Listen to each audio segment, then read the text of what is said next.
right, we can go ahead and get started. So welcome everyone to the Leveraging CodeHS Pro Tools webinar. Today's session is being hosted by myself. My name is Kayla. I am a Customer Success Manager for CodeHS, and as well as my colleague Bianca Delgado, who is joining, and she is also a Customer Success Manager with CodeHS. So for today's webinar, we will be going over lesson plans, progress monitoring, grading settings, and the gradebook, Academic Integrity Center, as well as AI hits. Throughout today's webinar, if you have any questions, you can post those questions by clicking on Q&A. From there, Bianca and our other colleague, TJ, as well, will be helping answer any questions you have as we navigate throughout different parts of the site. You can also use the chat feature as well.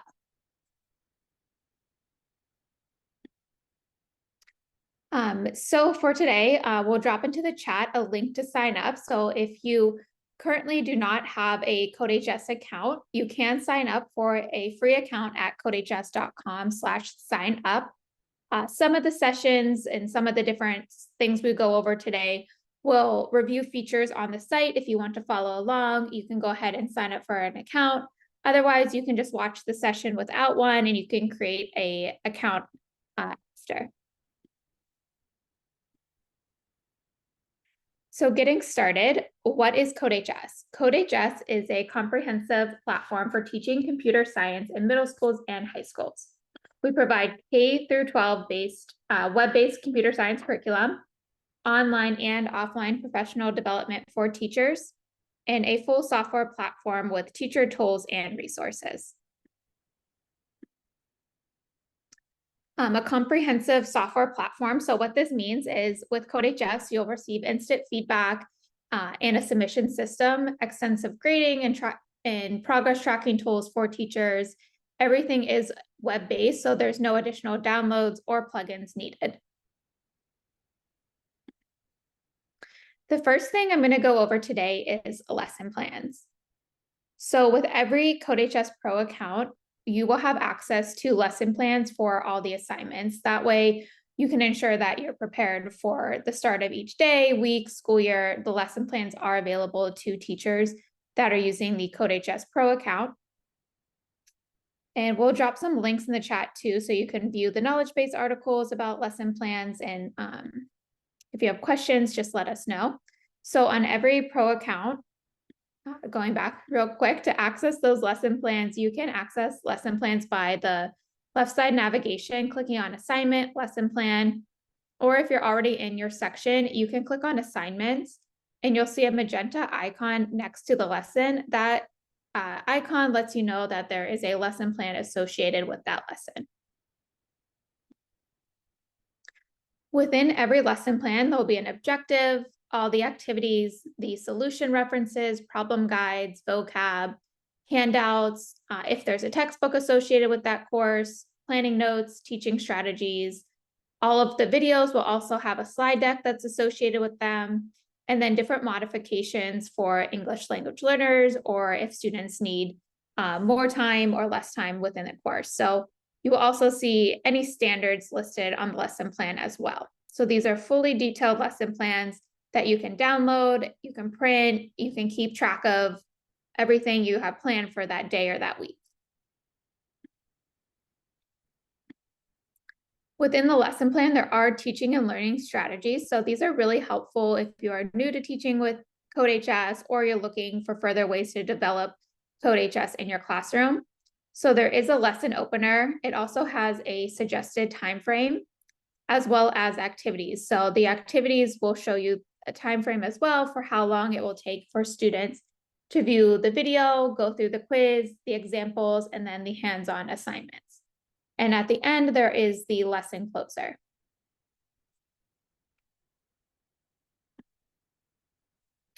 Discussion questions. So within CodeHS, there's beginning of class discussion questions and end of class questions. So With this, you can open your lesson and close it to include these different discussion prompts. We also have on the site problem guides. So the problem guides are listed within the lesson plan, and then they are also listed on the assignment page as well. So if you go to assignments from the navigation bar, you'll be able to see the problem guide next to the exercises in each lesson. And here you'll see the problem guide highlighted, the green light bulb. So with the CodeHS problem guides, in addition to the lesson plans, you'll be able to access these resources. And within that, you'll just see common questions to help students debug their code, the solution code to help them break it down, and different questions to help motivate students to work through this assignment.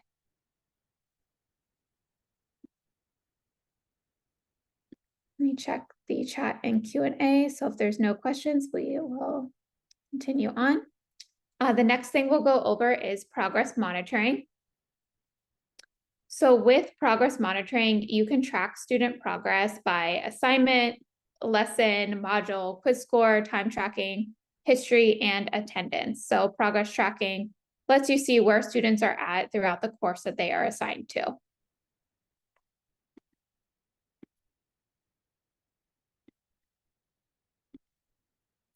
To view progress, you can click on the top when you're in the section and you'll see the different progress types. One that we want to highlight is the real-time dashboard.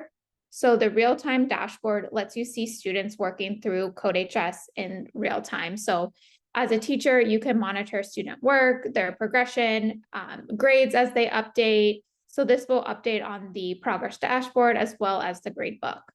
So you can see here that as students are working through the course, it'll show if they're present, the most recent activity, a timestamp for when they're last active, and a live feed.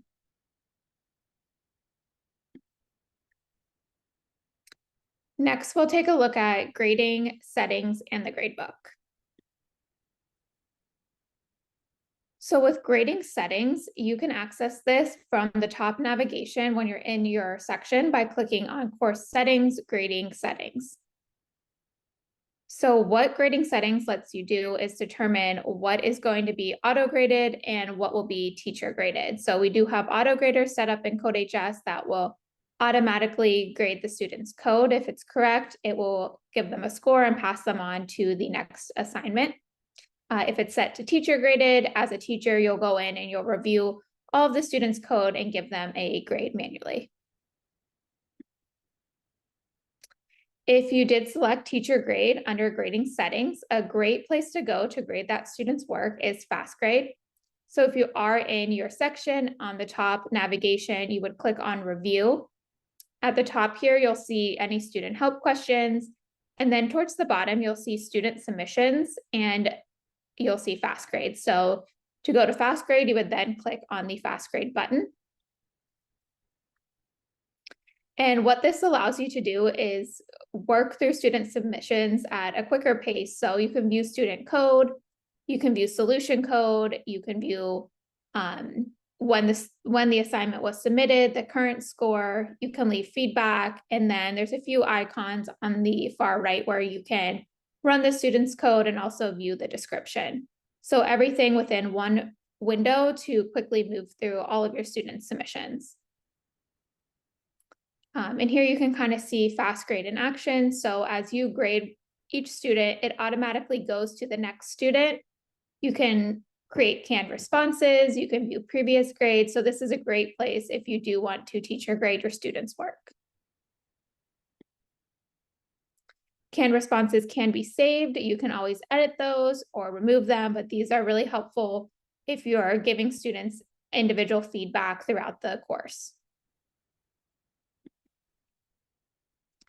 You can filter. So if you are teaching a lot of courses, a lot of sections, you can filter by the class name, you can filter by student, course, or module.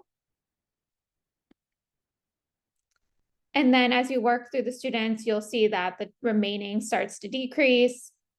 You can pass the student, you can mark it as needs work. So all of the same grading features that you would see if you were going in and grading students individually.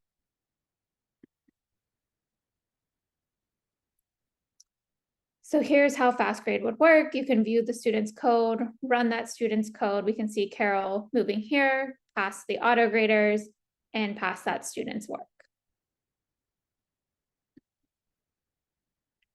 Once you have students' work graded, you can use the CodeHS gradebook to view the students' submissions and their grades in the course.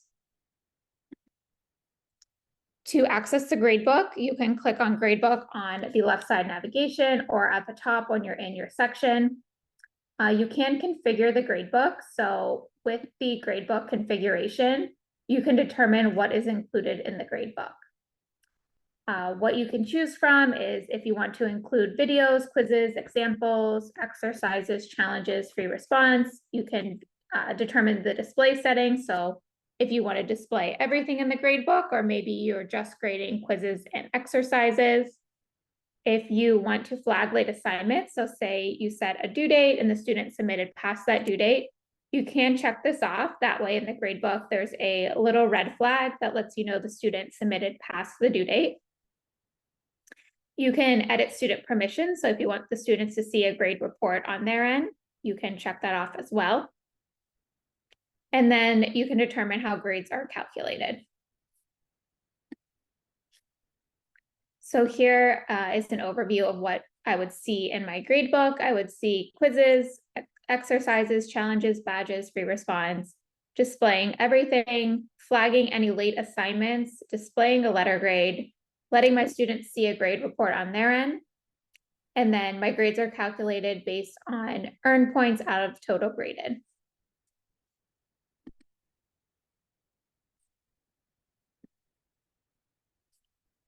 When it comes to grading quizzes, students are able to take the quiz within CodeHS, and there's a few ways to determine how students are seeing their grades. So teachers can go in and they can set up quiz settings to determine how they're graded and scored. By clicking on a quiz from a student's assignment, they can see their score as well. So with CodeHS Pro, what you would also have access to is you can give a retake. So if a student wants to retake the quiz, you can reset it back to 0. You can print the quiz, hide questions, and you can show a quiz score breakdown for all students in the section.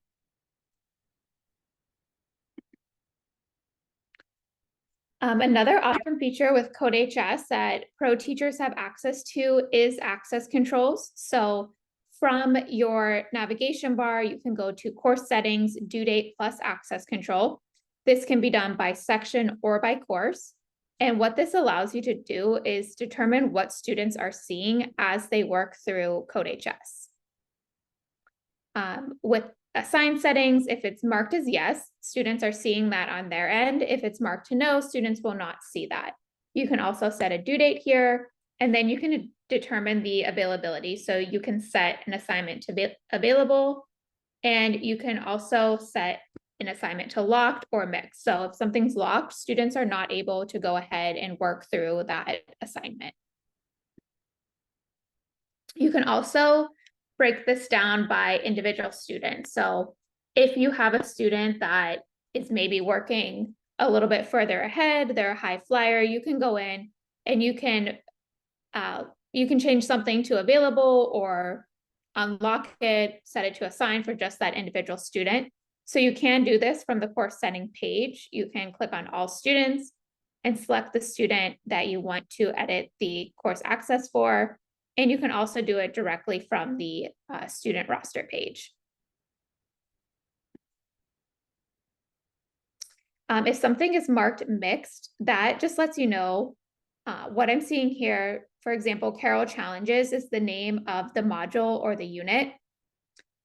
Challenge Problems is the name of the lesson. And then if I expanded this one more time, I would have all my individual assignments. From there, I can go in and I can lock or set available each one individually. So if it's mixed, it's likely that a few are set to available and a few are set to locked. So maybe the quiz is locked, but everything else is set to available. So in that case, it would show as mixed.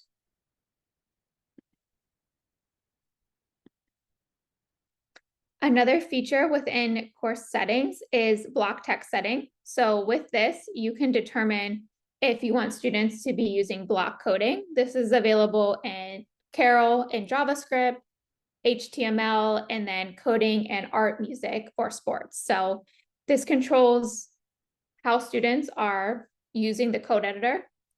You can also turn on copy and paste prevention. So by turning this on, students are unable to copy and paste in the code editor. You can also adjust both of these settings for specific students as well. So with block text setting, if you have a student that is struggling a bit typing in the code editor, you could turn on block text. That way they're using block coding and it may help them grasp the concepts a little bit more. With copy and paste prevention, if you have one student that you think may be copying and pasting, you can go in and you can select that student and turn on copy and paste for just that individual student.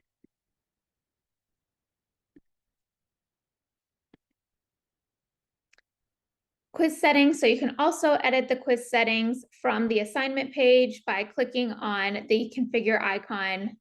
From there, you can determine if you want to shuffle the quiz questions.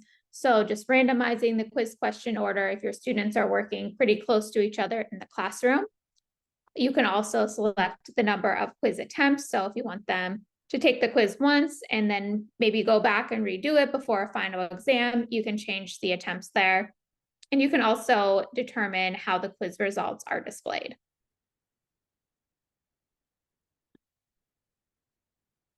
Shuffle quizzes just randomizes the order. And then we also have what we call question of the day scores. So teachers with CodeHS Pro are able to view a record of students' answers for question of the day. So these can be filtered down by programming language, JavaScript, Python, APCSA, and APCSP. So this is a question that's released per day. And from there, you can see if the student was able to pass that question. The next thing we're going to take a look at is the Academic Integrity Center. So the Academic Integrity Center holds a variety of tools: CodeHS Honor Code, alternative exercises, plagiarism report, code timeline, code history, code replay, time tracking, and focus modes. So all of these are some really awesome tools that we'll highlight today. And then we have a few knowledge-based articles as well that will help you review these tools. So this is what the Academic Integrity site will look like. It's a hub for all the resources that I mentioned. If you do have a free account, you can access helpful links and resources. Pro teachers can use the full site of tools to monitor and assess student work. So you can access the Academic Integrity site on your navigation bar by clicking on Grading Academic Integrity and also from the toolbox. The first one I want to highlight is the plagiarism report. So we recommend that looking at this, if you suspect students of cheating, this report is a one-page view for a specific assignment that details potential plagiarism. So a plagiarism report can be generated for any exercise, challenge, or free response assignment. What you can do here is you can compare the time spent on an assignment to the section average. You can compare the number of saves to the section average. You can see a similarity in score and code comparison between student submission and the solution code. You can see a similarity score and code comparison between a student and another student's code. And you can also toggle between all of your sections assignments and students with the drop-down menu. So this first image on the left lets us see students' time and snapshots to compare the section average.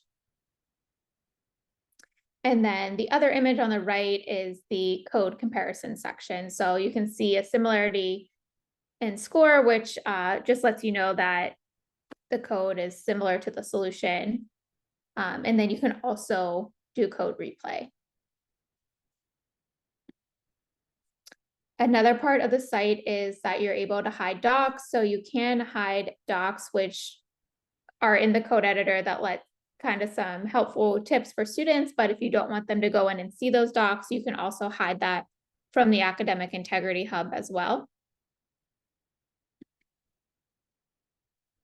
Code timeline. So with the code timeline, you can visualize how much time students have spent on an assignment, as well as when they worked on it. So this table layout allows you to compare the number of times students worked on their assignment to their classmates.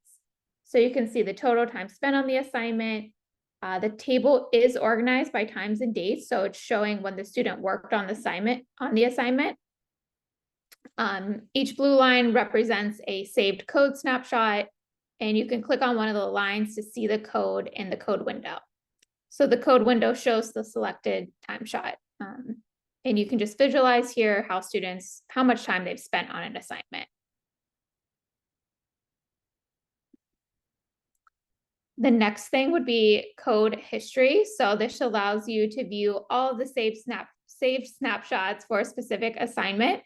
You'll also see the reason why the code was saved at that point in time. So different student actions that will result in a saved code time shot include when the code was ran, when it auto-saves. So the editor saves every so often to just prevent students from losing their code.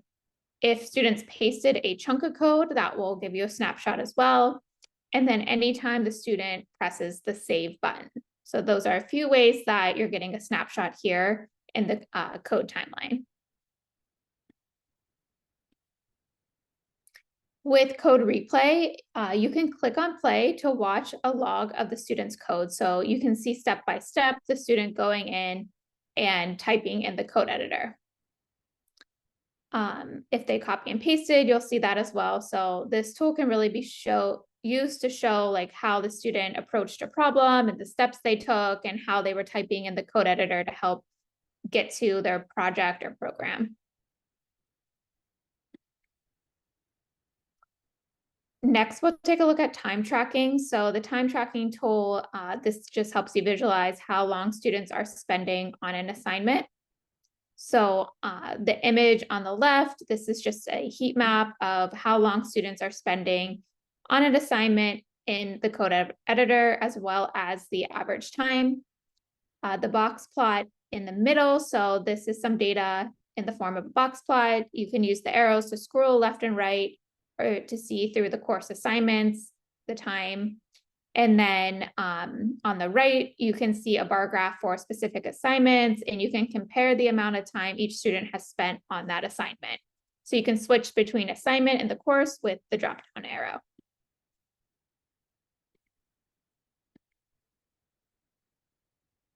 The next thing in the Academic Integrity Hub is focus mode. So you can turn focus mode on, and that just keeps students from navigating to different parts of the site. Students won't be able to go to any other CodeHS page.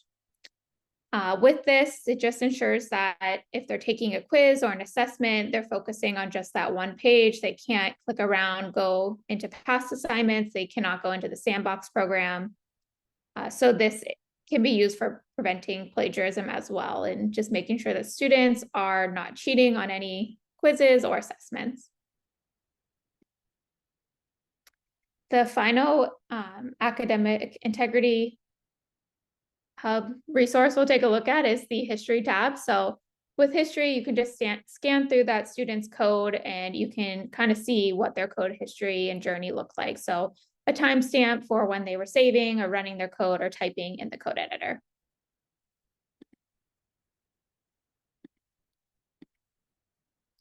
The next thing we'll take a look at is AI hints.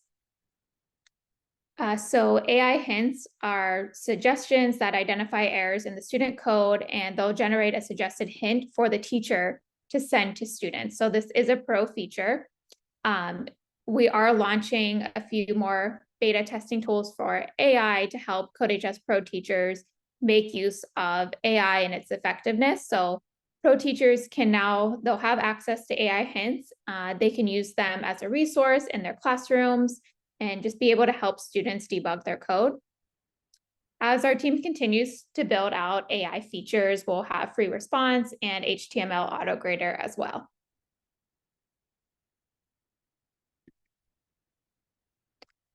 Other resources that are helpful for CodeHS teachers. So we do have certified educators. So if that's something you're interested in becoming, we have an application process for that. You can earn CodeHS micro-credentials. We have a CodeHS Facebook group for CodeHS educators that is awesome to check out if you want to see how other teachers are using CodeHS in their classroom. If you are teaching an AP course, there's always a lot of posts about AP in there as well. And then you can always follow us on social media at CodeHS.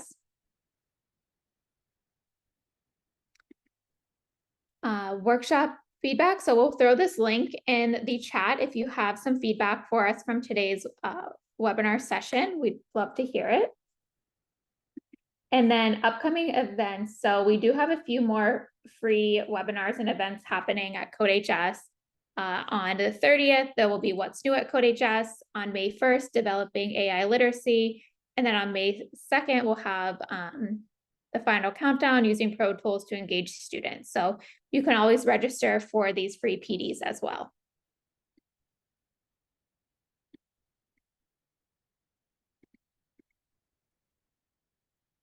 All right, so if you need help on CodeHS, we have an awesome help site. It's help.codehs.com. This is full of articles, videos, previously recorded webinars. Any question you might have about CodeHS or anything on the site is likely here in our help site as well. When you're on CodeHS, on your teacher account, in the bottom right corner, you may notice this chat bubble. So you can always send a question directly to our support team. If you have questions on CodeHS or want to inquire about any parts of CodeHS, you can always chat our team. You can also email support@codehs.com and join the teacher forum. If you have more questions about CodeHS, the teacher forum is also a great place to go. So if you're interested in CodeHS Pro and bringing it to your school, you can go to codehs.com/learn more. You can also fill out a form if you're interested in learning more about the pricing for CodeHS. We would have to put you in contact with one of our sales team members. I do not have the pricing off the top of my head. It's very customized to how many sections you're teaching, your setup, your number of students. So we can throw a email into the chat. If you just email support@codehs.com, what they can do is they'll make sure that you get in contact with the correct person on our team to go over the pricing for CodeHS Pro. That is all I had on my end today. Thank you all for joining and for your questions. We'll leave the room open. If you have anything else, please just put it into the chat or the Q&A. We can answer any further questions that you have in the time remaining.